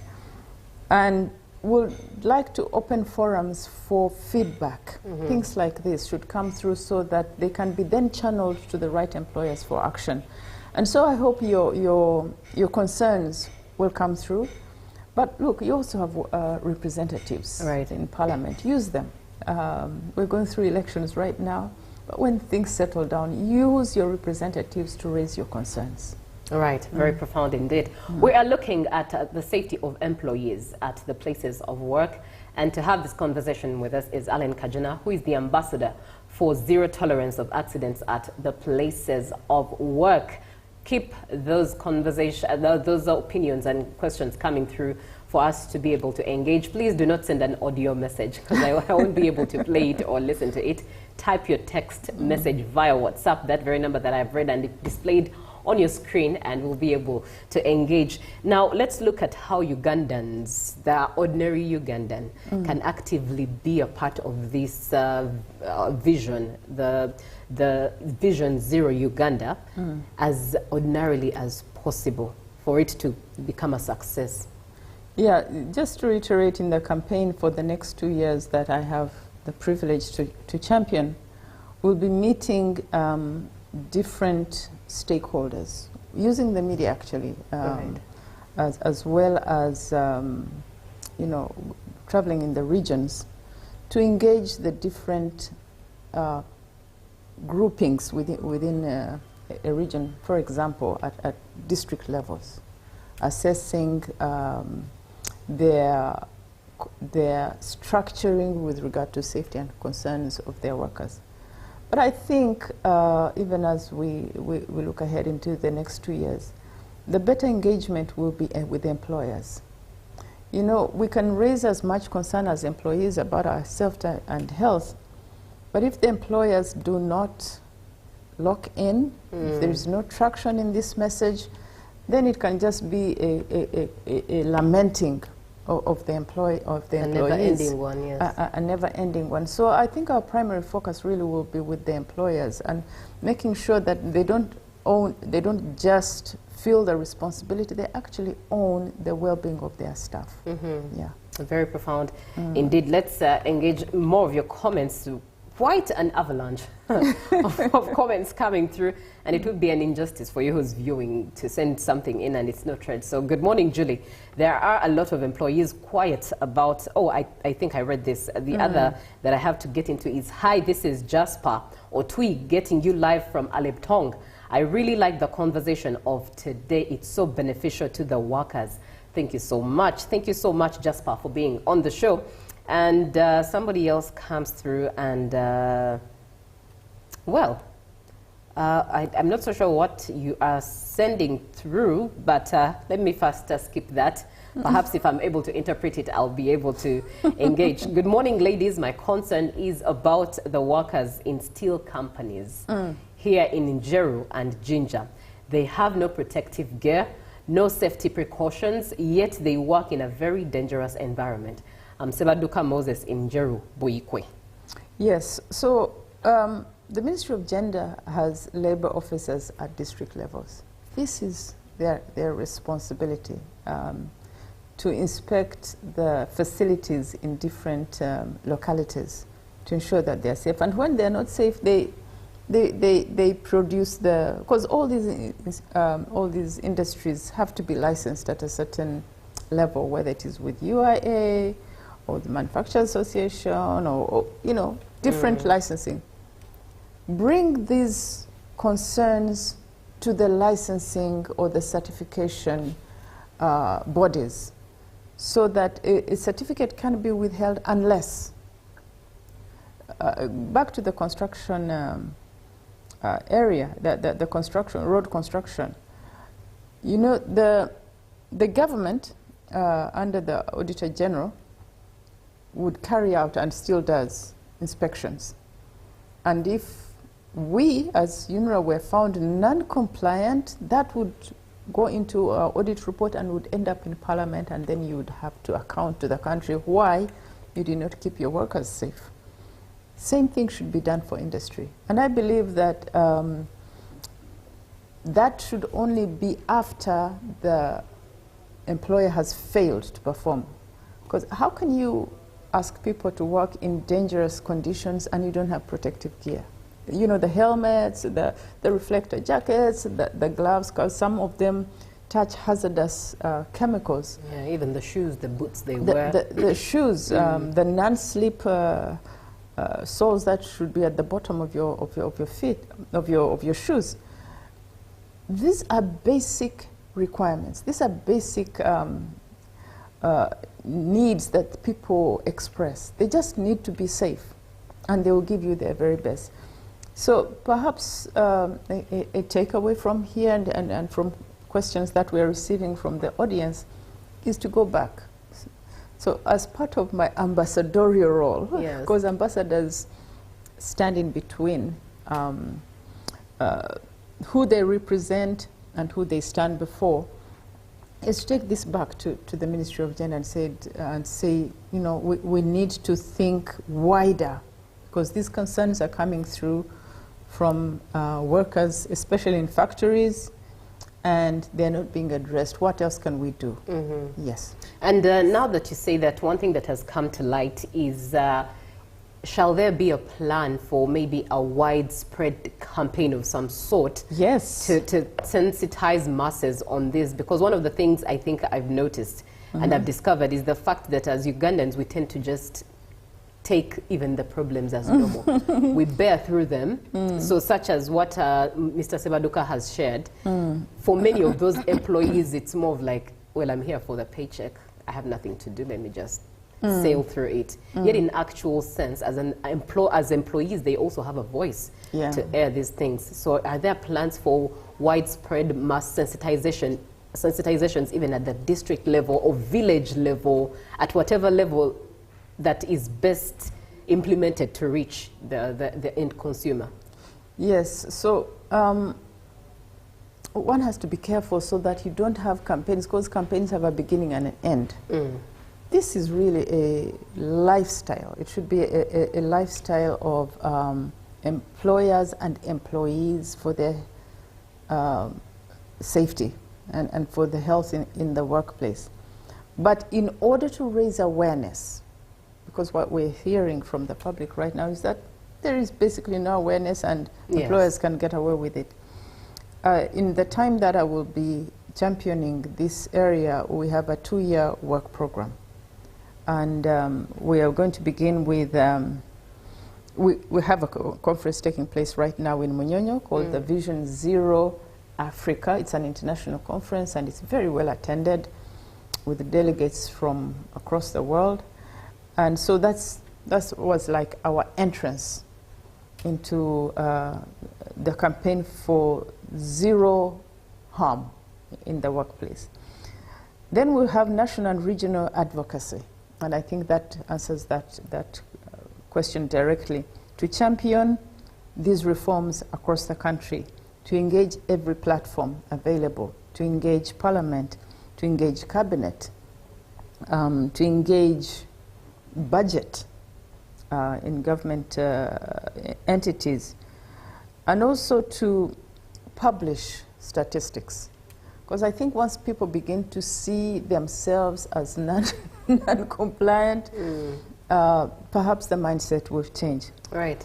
Then we'll also be looking at reporting, because we want to report back to employers, for example, if we should go into a region or if we should go into an industry, to report back to them and say, you were here now, this is, you're here now, but this is where you were 2 years ago, so that they can see progress.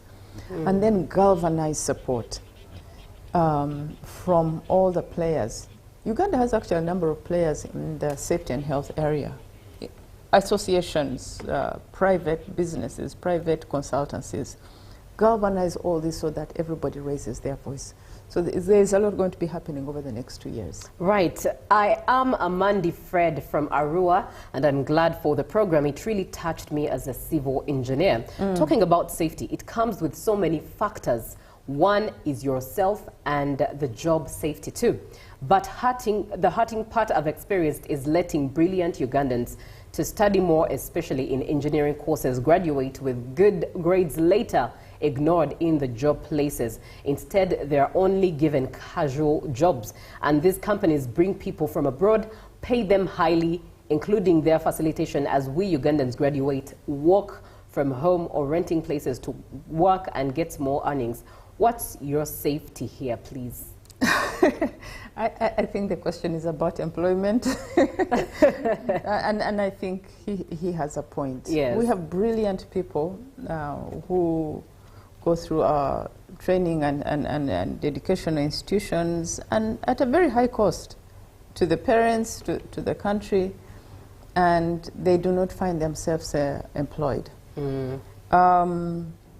And I think that the whole issue of unemployment is because we are struggling, I believe, as a marketplace to find skills that meet the demand of the employer, which is my other hat, which is the technical and vocational education, to make Ugandans who are educated, qualified, employable. Right.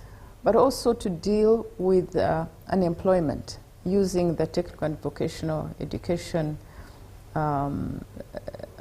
skilling subsector. Because what is happening? We have industry demanding these skills, whether it is hotels or it is factories or it is in the health area, demanding a particular quality of skills.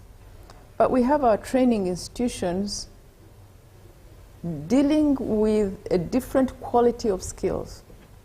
I mean, look, if you go to a technical and vocational education or a technical institution, and they're supposed to be training you in, for example, mechanics, motor mechanics, repair of machines, repair of vehicles, and they don't have the full range of equipment, then who are they graduating? And when they graduate that person, how are they meeting the demand of a company that requires particular skills? So part of our challenge, and I want to respect the person who asked, I don't want to say that is him, but part of our challenge is that the skills are not matching the demand. So there's a major reform now to match skills with demand by getting the employers to say, this is the skill we want, this is the quality of skill we want, so that the training institutions are now reformed to deliver that. It must be demand-driven. Yes, it cannot be supply-driven. Right. So basically, the issue of unemployment will be dealt with by skilling people to become employable, but also to become employers. Right. A lot of the young people are looking to be employed. but never at being employers. Yeah, it's a mindset shift. If I have a skill in my hand, I'm capable of being an employer. Right. If I don't have a skill in my hands, then I'm always going to be looking for employment.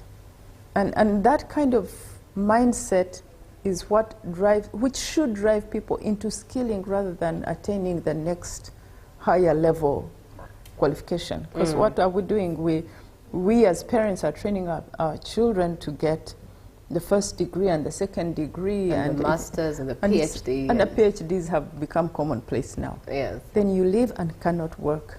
When you finish, you graduate, you have no job. You're overqualified. With a lot of investment, you're overqualified. That's why employers tell you. Yes. But people who have skills, who have been trained to use their hands and not just their heads, have a skill that they can use to create chairs and desks and machines and go braid hair or cook or have a nursing facility. Right. So we need to shift our minds because we tend to grade. You know, the lawyers and accountants and doctors are high level, and the rest of us who are artisans are low level. And yet that's where the money is. What would you talk about the issue of corruption that Uganda faces and relating it with the safety of employees in the places of work? I don't know if there is a connection. I don't know if there's a connection there, but for me, I tend to think that it's a mindset that we don't think safety and health are very important. But the issue of corruption in this country cannot continue being just a topic out in the media and people pointing fingers at one another. Very much like safety and health, it is my responsibility. It is your responsibility. A lot of us keep quiet. We don't want our names mentioned anywhere. Right. We let things go. We ourselves cut corners. We take what does not belong to us from government. Because as an employee of government, you're given money to do a certain piece of work. And part of that goes to do your own personal business. So until there is also a shift and ownership on the matter of tackling corruption, we're always going to be asking, what has government done? What have you done? Profound. What have you done? That is something that should, really, it's thought nudging, I must say. Good morning, Julie. Ugandans lack training. They are not aware of the responsibilities of employers when it comes to safety. This is Haruna in Kansanga. And so finally, let's look at Good Morning Uganda. I really want to thank the guest in studio for sacrificing her time to educate the public. I urge the employees to always take safety at work as a priority so as to have a good working environment. This is Ondaro Vincent from Morukatipe in Tororo. Now let's look at the International Vision Zero Conference. First and foremost, what message would you like to convey to Ugandans about this particular conference and its vision? Okay, so there's a coming together of different entities in Munyonyo right now, focusing on raising awareness about safety and health of workers. And I hope you can go on the Vision Zero website. Right. It's basically Vision Zero. That's our website. And look at all the initiatives that are taking place. But also, at the end of the conference, there will be resolutions. There will be a communique coming out on the actions that are going to take place from the commitments made at the Vision Zero conference. The theme of the conference is from commitment to action. You know, we go into these big international meetings and there's all this commitment, we're going to do this, and it remains a commitment. So the idea is enough commitment, more action. We have committed, we have moved from one conference to another.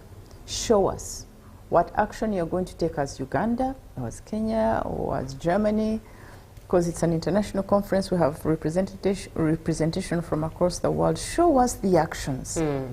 But beyond the actions, show us the results, because that's what matters. Right. What people are looking for is not just another document.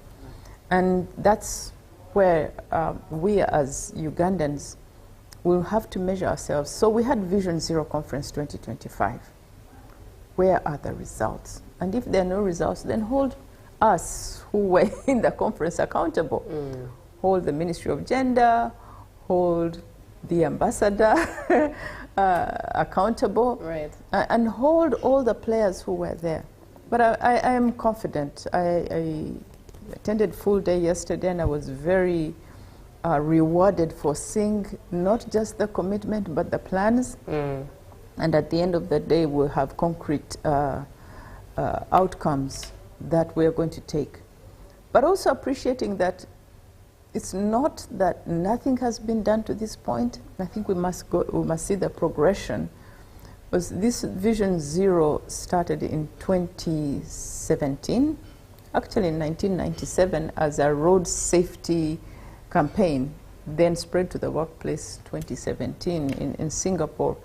And in Africa, Uganda is the third host. The first was Nigeria, 2021, then Zambia 2023, and Uganda is hosting. And we're hoping to use the opportunity of this conference to raise a strong voice, not just here, right. but regionally and internationally. Right, and what opportunities stand out for Uganda, the fact that it's the host this year? So we get an international profile, and right. therefore attract funding. There's a lot of funding in safety and health globally.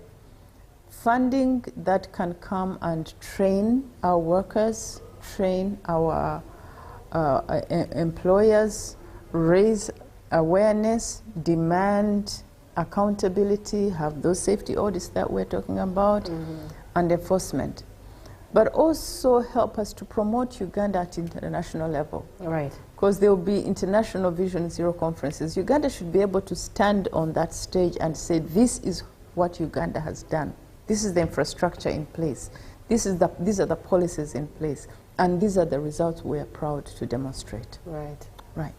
Wow, beautiful conversation. A lot to learn and relearn, and a lot of thought-provoking nuggets there that you've thrown. Any parting shots? Yes. Look, this is our responsibility. This is your responsibility as a Ugandan, as an employer, as an employee. Government comes along to support us, but let's connect. Let's get the employers and employees all excited about their well-being, the well-being of their workers, so that we can see all of us benefiting. The worker is healthy, the employer is productive. I think that's where things work.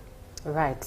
Thank you so much, Alan Kajina. She is the ambassador for zero tolerance of accidents at the places of work, and she's been speaking to us about safety of employees at their places of work. And thank you so much for being a part of this conversation. And on a lighter note, seeing as we are going into the weekend, reminding you to go for the CC Winans concert, which is today at Lugogo Cricket Oval.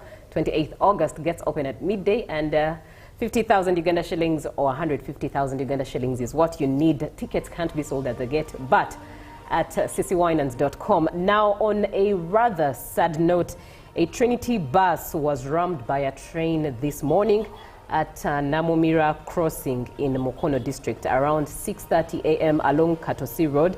No casualties were reported. The driver has been arrested by railway police. That is an update coming in. Sad news indeed. Sad indeed. The updates of that story will be definitely brought to you here, right here at UBC TV. Always here to inspire you and keep you informed at that. But up next is Ruben with GMU Sports. Good morning, Uganda.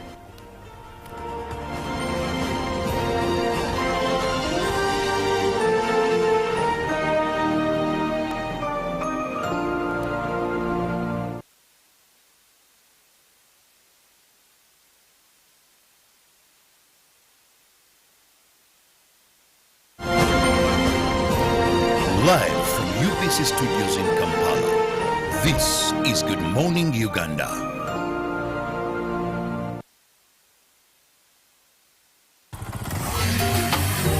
Hello, Kampala, Uganda. In response to the national call of strengthening the traffic security, Good Products Group HGO brand has officially launched the Rider Selection Campaign. Registration is now open.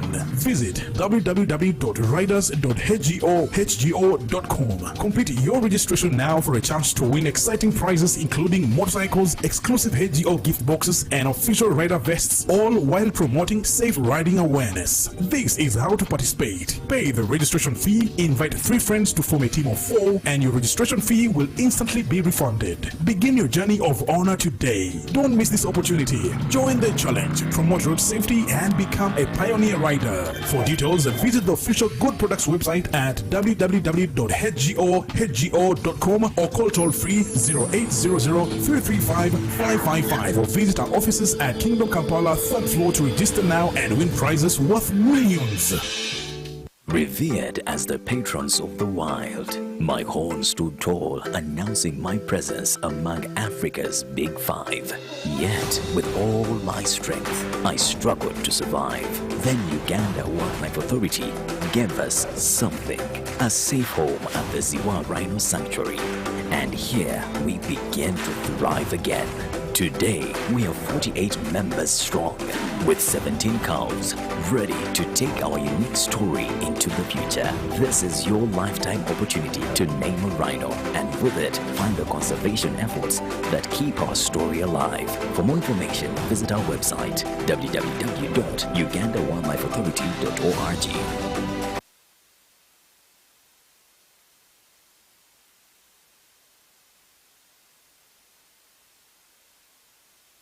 This August, East Africa becomes the center of African football.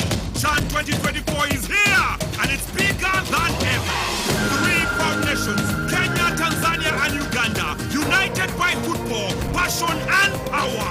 From the first whistle to the final roar, 35 thrilling matches, live, only on UBC TV and radio stations.